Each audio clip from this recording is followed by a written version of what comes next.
So next topic is addition of Grignard reagent और organolithium और organozinc compound. तो ये सारे तीनों ही आते हैं under the category of organometallic compound. So organometallic compounds क्या आते हैं? Those compound in which at least one metal carbon bond is present.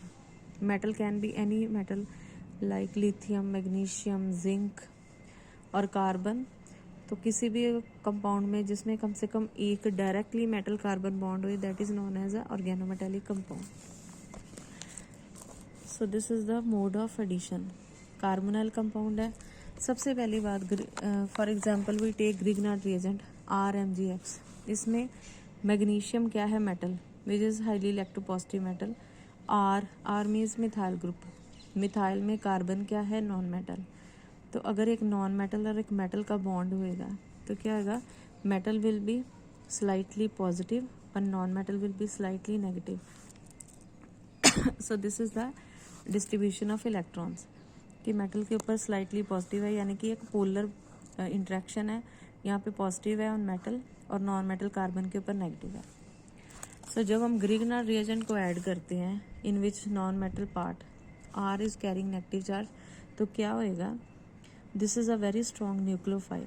जो ग्रिग्नार्ड रिएजेंट होते हैं they undergo very strong nucleophilic addition reaction. तो इसमें से जो R पार्ट है that will attack on carbon, और ये जो कार्बन ऑक्सीजन का बॉन्ड होएगा इसमें से पाई बॉन्ड ब्रेक होकर किसके पास चला जाएगा? ऑक्सीजन के पास। तो जो यहाँ स्लाइटली नेगेटिव है चार्ज वो कम्प्लीटली नेगेटिव हो जाएगा। अब जहाँ पे नेगेटिव चार्ज जाएगा वहाँ पे जाएगा positive part which is MgX। तो O के साथ हो जाएगा OMgX, और ये R और ये कार्बन, ये Cr बॉन्ड। तो यहाँ पे अगेन sp2 हाइब्रिडाइजेशन है, 3 सिग्मा बॉन्ड है। यहाँ पे क्या हो जाएगी? sp3 hybridization. Second step is always hydrolysis. It can be in either medium. तो यहाँ पे हमने कौन सा मीडियम लिया है? Acidic medium. सो हाइड्रोलिसिस में क्या आएगा? यहाँ से MgX निकल जाएगा, वहाँ पे क्या आ जाएगा? H। ये बन जाएगी एक alcohol plus MgOH and X। तो ये देखो ये 2 कंपाउंड बनेंगे। तो जैसे ग्रिग्नार्ड रिएजेंट ऐड हुआ है वैसे ही ऑर्गेनोलिथियम कंपाउंड भी ऐड होएगा। Same story. और हमें solvent particularly we need dry ether because organometallic compounds they are highly reactive in nature. And last में एंड प्रोडक्ट क्या है? Alcohol. So another thing is, अगर हम फॉर्मेल्डिहाइड लेंगे तो हमारे पास प्राइमरी अल्कोहल बनेगी। अगर हम कोई और एल्डिहाइड लेंगे तो हमारे पास सेकेंडरी अल्कोहल बनेगी। इफ़ वी टेक कीटोन तो हमारे पास टर्शियरी अल्कोहल बनेगी। सो स्टेप सेम है। Step 1 is the formation of addition compound, step 2 is hydrolysis and product is alcohol. Depending upon the nature of carbonyl compound used, it can be primary alcohol, it can be secondary alcohol और it can be a tertiary alcohol. अब इसी line पे based है एक reaction that is रीफॉर्मेट्स की reaction. इसमें we use a carbonyl compound, जैसे यहाँ पे था। We use a solvent dry ether, जैसे यहाँ पे था। वी यूज अ एस्टर, और वो एस्टर कौन सा होता है? Alpha bromo ester. एस्टर का फॉर्मूला क्या होता है? Ester is RCOOR। So this is alpha bromo ester. Ester का फॉर्मूला होता है RC++OO। कार्बोनाइल के साथ वाला कार्बन अल्फा कार्बन, उसके साथ लगा हुआ हेलो ग्रुप, तो this is a alpha halo ester. और यहाँ पे X is defined bromo, so this is a alpha bromo ester.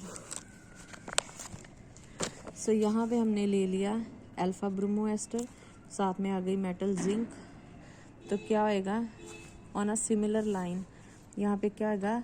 Carbon oxygen will be carrying. So यहाँ पे this pi bond will break, यहाँ पे आ जाएगा नेगेटिव चार्ज।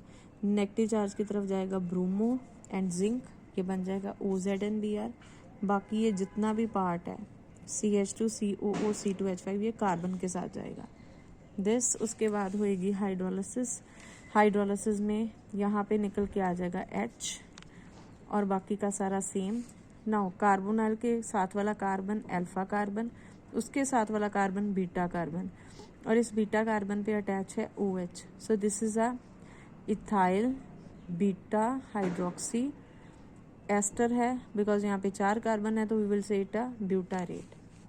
सिमिलरली यहाँ पे हमने लिया है इथाइल अल्फा ब्रोमो एसीटेट, नीचे हमने लिया है इथाइल अल्फा ब्रोमो प्रोपायोनाइट। तो उसी के अकॉर्डिंग यहाँ पे 4 कार्बन वाला एस्टर बना है। नेक्स्ट क्या है, नेक्स्ट यहाँ पे ब्रांच्ड एस्टर बन रहा है। Now coming to the mechanism. तो मैकेनिज्म में स्टेप 1 क्या है, यहाँ पे हमने ली थी मेटल और ये है कैस्टर। तो सबसे पहले मेटल और एस्टर आपस में रिएक्ट करके एक तरह से एक ऑर्गेनोमेटेलिक कंपाउंड बना रहे हैं। सो यहाँ पे मेटल का काम क्या होता है, इलेक्ट्रॉन पेयर देना। Now we have done Grignard reagent RMgX।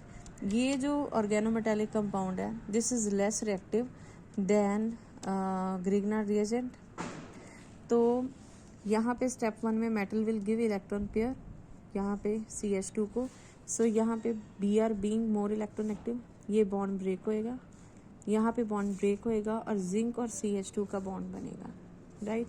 जैसे ही जिंक CH2 का बॉन्ड बनेगा तो यहाँ पे ब्रोमाइड इसके साथ अटैच हो जाएगा। Now the reaction is taking place in dry ether. Next step, तो ये बन गया organometallic compound, it will react to organometallic compound. तो being oxygen being more electronegative than carbon, यहाँ पे ये पाई बॉन्ड ब्रेक होएगा, इधर नेगेटिव चार्ज आएगा। इससे पहले कि यहाँ पे कार्बोकेटाइन बने, ये जो नेगेटिवली चार्ज कार्बन, ये नॉन मेटल पार्ट है, it will attack this carbonyl carbon. और ऑक्सीजन के ऊपर नेगेटिव चार्ज है तो ये जो पॉजिटिव पार्ट है ये इसके साथ अटैच हो जाएगा OZN-Br और यहाँ पे आ जाएगा CH2 COO C2H5। Next step is hydrolysis. तो हाइड्रोलिसिस से क्या होना है, ये पार्ट निकल के यहाँ पे अल्कोहल बन जाएगी, बाकी सारा as such. So this is beta hydroxy ester. Reformatsky reaction, metal should be particularly zinc, halogen should be particularly bromide, and end product is a beta hydroxy ester.